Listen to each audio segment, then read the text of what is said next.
Қазақстанның құрметті журналисі, халық алғысы, ерен еңбегі үшін медальдардың иегері, 50 жылдан астам уақыт ақпарат саласында еңбек еткен Серік Әбішұлы Шайман ағамыздың қуанышы, құттықтап қошемет білдірсек. Енді кітаптың торғай толғауы деп аталуы да тегін емес деп ойлаймын. Мұнда киелі ел жайлы сандаған мақалалар, торғайда еңбек еткен еңбек ері, дүниедегі ең асыл ойдан өткір идеяның сақталар орны бұл кітап дейді. Классик жазушымыз Әбіш Кекілбаев ағамыз айтады, адамды адам еткен кітап, адамзат еткен кітап қана дейді.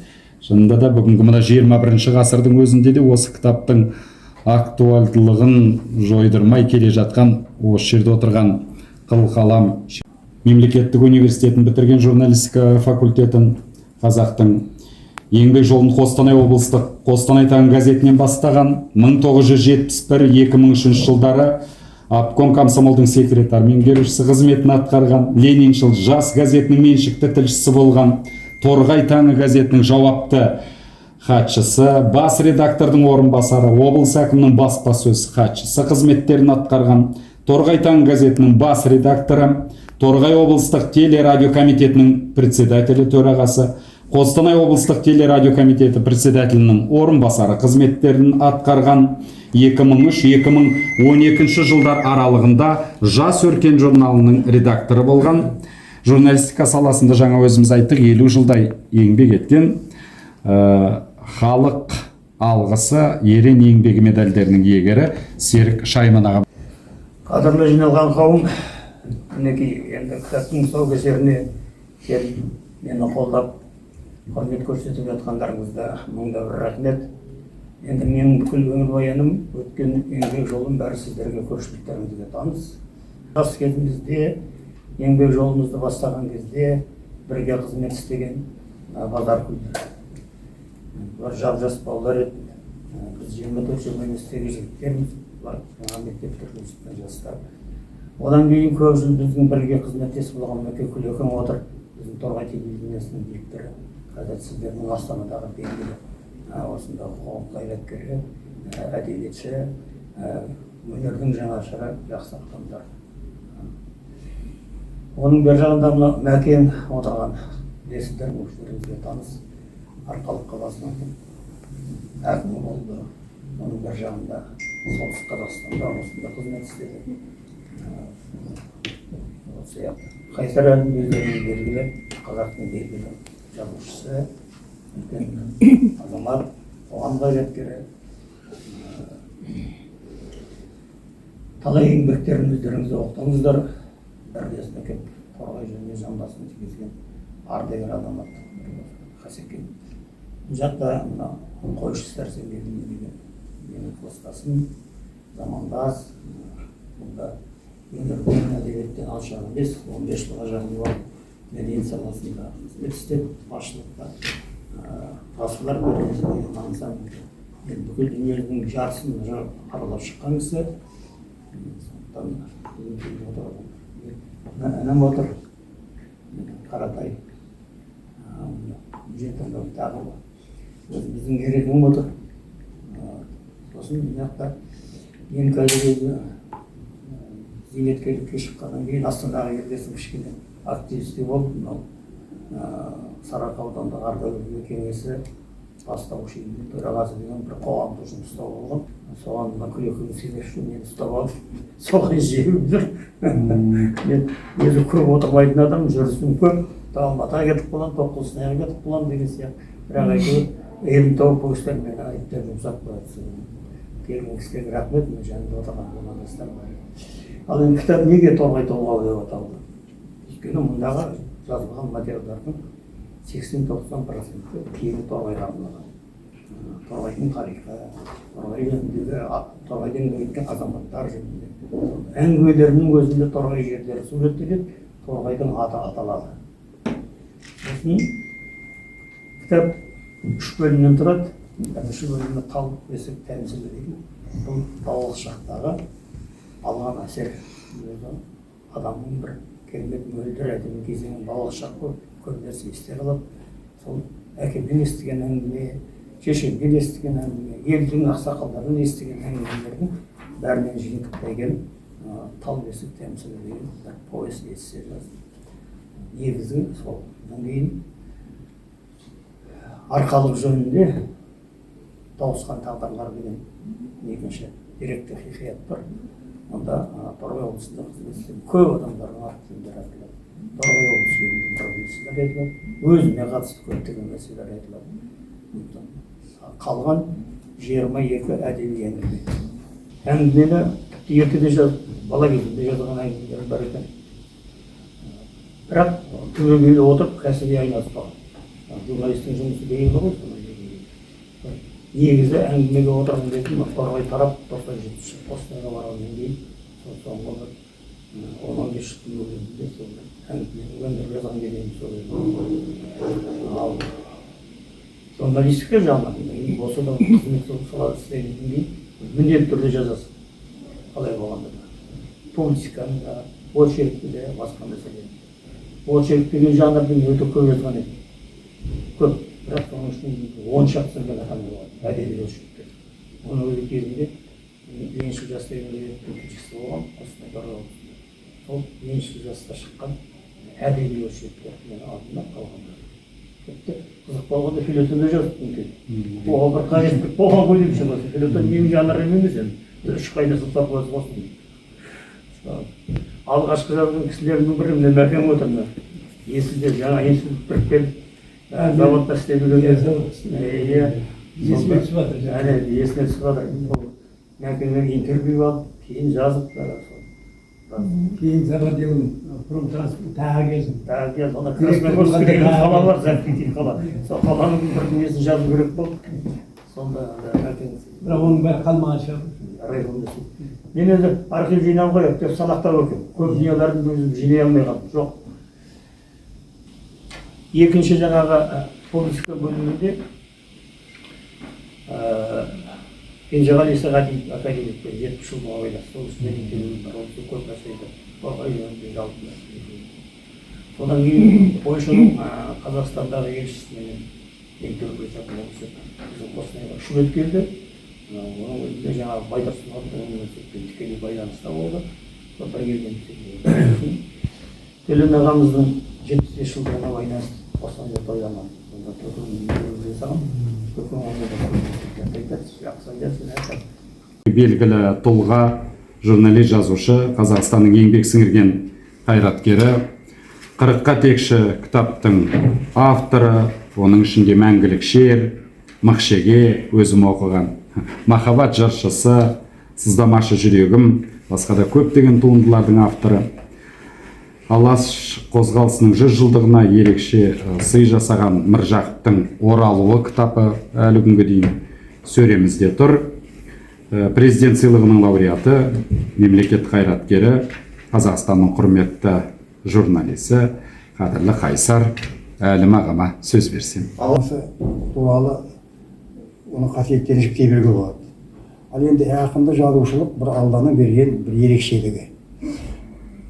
Константин Симонов деген орыстың керемет дес айтқан кезінде жазушы болғым келсе, газетте әр кеткен 3 жыл жұмыс істе деген. 3 жыл. Әйтпесе газеттің стилі кәдімгі телеграфтық. Бәрі сонымен күллі сенің жаңағы бейімділігің, шабытың, талантың сонда қалып қояды. 3 жылдан кейін жазушылық ауысып кетсең, ол басқа әңгіме. Көркемдік, кәдімгі өзінің ой қорыту мәселелерін, әңгіме жазудағы кәдімгі шеберлігін ұшталатын кезеңдер басталады. Ал енді жасыратыны жоқ. 50-60 жыл бойы газетте жүріппіз, серік бәріміз. Сонда кәдімгі Қостанай облысы газетінен бастадық, кезінде 69 жылы алғашы еңбегімізді. Сонда редакторларымыз жүріп өткен жолдарымызды өздерінің жүрек сәулесімен сондай жарқыратып еңбек еткен, талап қойған сондай Жангейшин, Бүркітбаев, Нұрмұхамбетов, Ахметшин ұстаздарымыз болды. Сапабек Әсіп деген ағамыз ие. Онда сол кісілердің алдына алғашқы мақалағанды алып барғанда мысалға бір сөйлемде болды деген бір екі сөз болса қайтарып беретін. Міне бір сөйлемде болды деп екі рет қайталайсың. Сауыншы өзінің үйіне қарай бет алды дегенде бір болды екі кездесіп қалса бітті, мақаланы қиып тастайды. Сондықтан біз жаңа айтайын дегенім, журналистикада жүрген журналист жаңағыдай басшылардың кәдімгі қатып қалған талабынан ауытқи алмаймыз. Соның ізімен өмір бақи 40-50 жыл мақала жазамыз. Ал сол кезде көркемдік қайда? Жазушылық. Жазушылық керемет еркін ой қайда? Оның бәрі сенің миыңнан аластатылып кетеді. Тек қанша мал, қоғамдық жем-шөп байырлаудың қанша проценті, құрылыс неше қанша үй салынды, құрылысшы, шопан, салымшы, сол тұрғыда кетеміз ғой. Ал енді серіктің жаңағыдай айтып қалып отыр, әңгімеге кетіп тұрғаны. Ол деген жаңағы газеттің басшылығындағы, оның алдындағы тілшілігіндегі күллі жұмыстарынан кішкене сол қамыттан босап, өзі еркіндікке шыққандағы әңгімелері, мен сол әңгімелерін біразымен таныспын. Сол әңгімелер бұған кірсе де керек. Кезінде Қостанай таңына шыққан сол әңгімелерін сайттан қарап отырады едім. Қазір сайт дегенді жауып тастап ашылмайды. Сонда оқып көркемді айтып отыратын Серікке. Сонда Серіктің әңгімелерінің көркемдігі, алған тақырыбын бере білуі, сол тақырыбына оқырмандары сендіре білуі, сол тақырыбында әңгімедегі кейіпкерінің күллі өмірлік болмысы, қателігі, тәжірибесі, тағдыры, махаббат жолында болса адасқандағы неліктен адасты махаббаттан, махаббат жолында. Соның барлығына адам оқырман сене білсе, берік болсын, Алла оқырмандар көп болсын, жалғасты болсын, кітаптар жазыла берсін. Марат, дұрыстап кетсей, Марат. Мына оранды тағы бір кез. Мәке? Алланы кәліме қапарыңшы. Ал енді өзім ұстап мінеке ерлік, мінеке кітап. Төрағасы қоғам қайраткері Марат Кәрімов ағам отыр. Марат аға, өзіңізге берсек. Тамаша осы соңғы облысының жабылғаннан кейін қаншама жүреді, 97 жылдан бері. Содан бері толғап келе жатырмыз. Ел сағынамыз, басқа да болады. Осы мына отырысқа жаңа байқадыңыз ба, Қайсар ағамыз қандай тамаша бір секен. Мынау көптен естімей жүремін. Біраз енді ортада кездесе бермеймін. Баяғыда постоянно негізінде арқалықта кездескенде не болатын деп. Қандай кіріспе сөзмен, қандай тамаша естеліктерін айтты. Енді Үйтпесе Қайсар әлім бола ма ол? Жаңа сіз тыңдап Таратылға ғой. ұйытқып тыңдап, енді жазушының бір, Құдайға шүкір бізде жазушылар көп қой. Негізі Торғай елі ақын мен жазушының елі ғой. Анау Сырбай ағамыз бен Ғафу ағамыздан бастап бері қарай қаншама жазушылар болды. Арасында өнер қайраткері мынау Қойшы ағамыз отырып. Енді міне мынау ұлттық кітапханада енді біреу естіп, біреу естімей қалды ма, қандай тамаша бір жерде осындай тұсаукесер өтіп жатыр. Жаңа сіздің кітабыңызға жақсы сипаттама берді. Жалпы Қайсар ағамыз бәрін айтып. Енді мынау Секен басында бастап кетті ғой.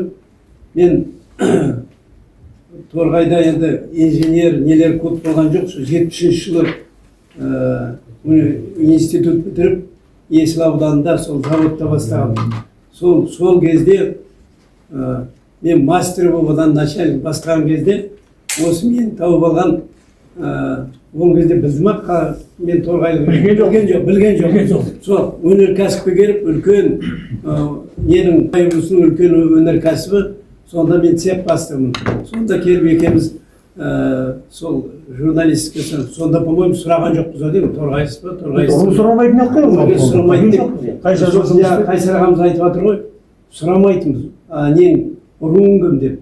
Мен мысалы көп кісімен таныс болдым кезінде Есілдің сол 76 жылы производство Рысбек Мырзашев ағасынан кандидат партбилет алдым. Әне. Сонда артынан бір 20-30 жыл өткен кезде оказывается ол ағамыз қыпшақ екен. Иә, соны сұрамайсың ғой мысалы. Иә, ол білесіздер, герой соцтруда болды. Одан кейін ол кісі Өскеменге кетті. Қандай керемет. Қандай керемет адам еді, сондай адамдар сол сияқты ол кезде родада ештеңені сұрамайтынбыз еді. Енді міне Секе, не айтуға болады? Мынау жалпы Торғай елінде сіз осы ақпарат саласында бүкіл еңбек атқардыңыз. Журналистен бастадыңыз, комсомолда істедіңіз, таңы газетін басқардыңыз, телевидениені басқардыңыз, құдайға шүкір қаншама 20 жылдан астам басшылықта жұмыс істедіңіз. Енді одан біздің облысымызды Торғайды бір жапты, бір ашты, қайта жауып, қайта ашып, айту бізде шаршамадық, олар да шаршамады. Енді Қайсар ағамыз айтып жатыр ғой, президент келе алмай, Ахмет Байтұрсынов келем деген халыққа айтты ғой, келем деп. Енді сол бір какой-то бана өртке бола, өзіміз бәріміз қонақ болып бардық, шақырылып.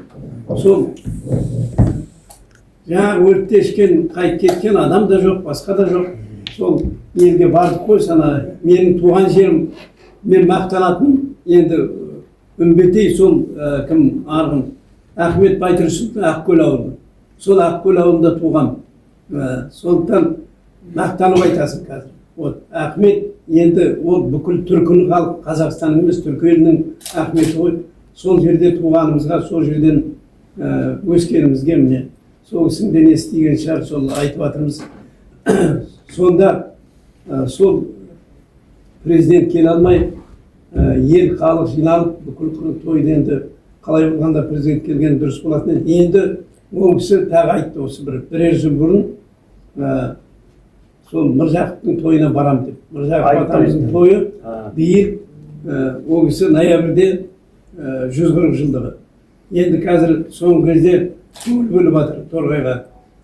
Осы Көкшетауда өткен құрылтайда Торғай туралы отдельно бөлек айтып кетті. Мынау Егеменді Қазақстанда жазды, басқа да жазды, бүкіл газеттерде жазды. Торғайды бөлек айтып, сол ең бастысы 20-30 жыл айтып келатқан сол жол саламыз деді.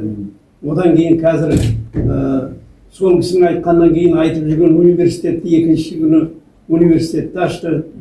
Приказ шықты ненің министрдің. Анау баяғы горнякты ремонттап жатыр. Шамасы сол ноябрьге дейін бітіретін шығар сол. Оның үстіне аэропортымызды қайта жандырайын деп жатыр. Енді оның үстіне бүкіл көп нәрселер үйлерде жол салайын деп жатыр. Иә, жол салайын деп. Осы жалпы енді оның осының себебі болар. Жаңа Қайсар ағам айтады. Осы президент келіп ашып тастамайды. Кім біледі оны?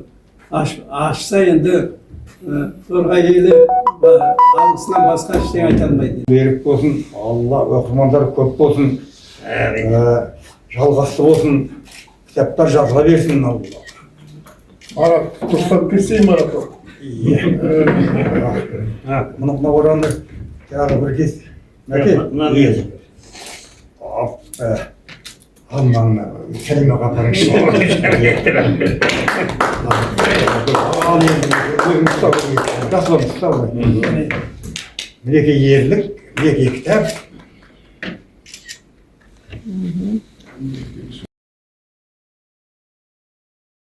Кітабыңыздың тұсаукесері әрқашанда сізге денсаулық тілеймін. Рахмет, аға. болсын, түсіріп жатсың. шабытыңыз болсын,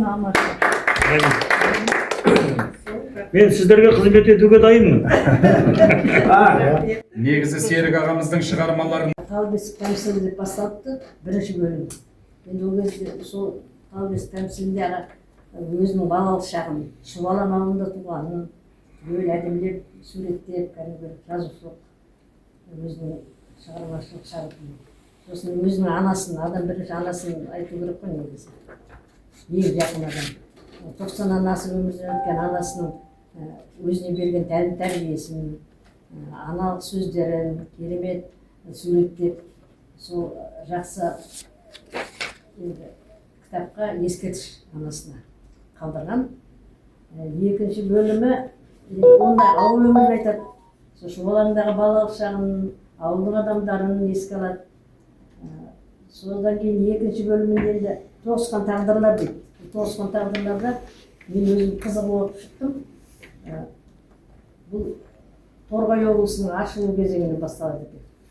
Торғай облысындағы алғаш қызмет істеген адамдар, комсомол хатшысы Бекболат Бірбаев өзі Сербияға комсомолда істегенде бірге жұмыс істеген. Жаңа сіз айтып өттіңіз ғой, Шәмшинмен кездесу, жаңағы бүкіл елге, әлемге осы Торғайды танытып жатқан, біздің Қазақстанға, қазақ халқына Торғайды танытып жатқан, мысалы Арқалықтың Ақтаң әнінің жазылу тарихы, осы Торғай тоғауында тоғысқан тағдырларда айтылады. Содан кейін социалист еңбек Оразалы Қозыбаевты да мысалы осы тілге тиек еткен, осының кісілігімен, адамгершілігімен келтіріп қойған. Содан кейін жаңағы комсомолдың бірінші хатшысы Бекболат Бірбаев кезінде бізді құрмет грамотасын алғанбыз. Өте мықты қазақ болатын. Иә, Торғайдан өте қазақы, жаны қазақ. Оңтүстіктің жігіті екен. Өмірден өтіп кетті. Өте өтіп кеткен. Сол кісінің бір кісіліктерін айтқан, Торғайға қалай жаны ашыған. Мысалы Өзбек Жәнібек тұлға, нағыз қазақ. Өзбек Жәнібектің Торғай даласына сіңірген еңбек енді, керемет. Бүкіл мұражайлар аштырып, анау шертер ансамблін құрған. Ғасырлар пернесі. Ғасырлар пернесі, оның бәрі тарихта қалды. Мен 2 жыл бұрын Шымкентте болдым, курстастардың кездесуінде. Сонда басында бар, Құранға ашылады. Сонда біздің жаңағы Торғай туралы айтылған. Сол Өзбек Жәнібек Торғай өңіріне сіңірген еңбегі тарихта қалдырған таңбалары керемет Сербияның кітабында жақсы келтірілген. Сондай-ақ мен өзім тоғысқан тағдырларда өзімнің балалық жастық шағымды көргендей болдым. Торғай тағында Торғайдағы талай азаматтар айтылды. мықты кісілерді, мысалы Сейт ағай бірге қызметтес болдық. Кәдімгі сатираның сарбазы. Облысының қасына келсең өзі күле бастайсың әңгімелері. 97-те сол облыс жабылды, сонымен тарап кеттік. Содан кейін жан-жаққа бәріміз кеттік. Бұл кісі Қостанайға кетті, мен осында келдім. Серік екеуміздің балаларымыз бірге оқыған, біз мектепте ата-ана болдық. Иә, олар қазір үлкен азаматтар. Иә, өзіміздің осы Астанада тұрып жатыр. Сондықтан мендегі жаңағы жақсы тілектердің бәріне қосыламын. Қайталамай қояйын. Кітап құтты болсын. Секе, жазарыңыз таусылмасын. Әрі қарай да осы жақсы күндердің, қуанышты күндердің біз сол ортасында жүрейік. Рахмет сізге. Көп рахмет. Ара тыным бұл кісінің кәсіби жағдайын тегіс айтып кетті. Мен кәсіби емес, бұның қарапайым жағына бізде қуанып отырсыздар, байқап отырмын. Торғай деген, Торғайдан 10 шақырым жерде Ақмырза деген ауыл бар. Сол Ақмырзада екеуміздің балалық бал дәуреніміз бірге өтті. Ыбырай атам қабырғасын қалаған Торғай қазақ орта мектебінде екеуміз қатар оқыдық. Торғайдың төменгі жағынан анау қырдың үстіндегі мектепке барамыз. өзіне жол салған тұлғалардың бірегейі осы. Сенігім, соттан келіп отырмыз. Мынау кітап жазатынына, кітапты шығара алатынына, оның ішіне әңгімен бір әсені кіргізе алатынына мен оны жақсы сенемін. Өте жақсы сыйлас болдық. Бүкіл ғұмырымызда сырлас болдық. Әңгімеміз, әзіліміз жарасып келе жатыр. Енді бұл Торғай облысы ашылған кезде Апком комсомолда бөлім бастығы болып, содан енді Алматыдан Шәмші ағаменен Мұхтар Арқалыққа келетін болып, Өзекең Бірбаев Апком комсомолдың бірінші хатшысы айтады ғой, сен тарихты жақсы білесің, ана менің болғымды алды, барып ағаларымды қарсы алып кел дейді ғой баяғы. Не деген ғажап, не деген ой. Ана Бірбаевтың ана сөзін қабылдап, аға сізге рахмат, бірақ енді ол кісілер творчество адамдары ғой. Адам болсын, денсаулығың жақсы болсын. Рахмет. Басқа саған айтады. Рахмет аға. 5 жылдың бөліміне таныстым, жаспыз, өздері жоғарда. Үлкен кісілер, сондықтан аға қуанышыз. Жерге еркелеп, балардың қызығы өріп, ағайын туыстың ортасында осылай мәртебелі болып жүреміз. бұл кісілер жұмыста туыстығын да көрсеткен жоқ. Былай шығып көрсететін енді сыртқа. Ал былай негізінде жұмысты талап етті. Телевидениеде басшылық қызметте болды ағамыз. Қостанай облыстық теледидарында осы кісілердің алдында өстім. Енді аға творчествоңыздағы әңгімелеріңіздің фанатымын, былай іштей оқып жүрем. Кеше осы кездесуге келерде жаңағы тамаша 2 шығармаңызды Бонапартты да оқып шықтым. Жаңағы өзіңіз айтқан әдемі келіншекті де оқып шықтым. Негізі бестселлер боларлық дүниелер. Мен енді ойға алып отырмын, сіздің осындай әдемі махаббат машақатына құрылған тамаша шағын өлеңдеріңізді бөлек жарнамалайын ба деп ойлап отырмын. Реті келсе сол бір тамаша тылсым қазіргі жастарға керек әңгімелеріңіз бөлек басылу керек деп ойлаймын. Тағы да бір және бір әркім қолынан тастамайтын заманауи жастарға да ұғыныңқы тіліңіз өз замандастарыңызға да жетіп жатады. Сондай бір керемет туындыларды бөлек тағы бір шығарсақ па деген ойда қалдым кеше түнде жатып. Рахмет.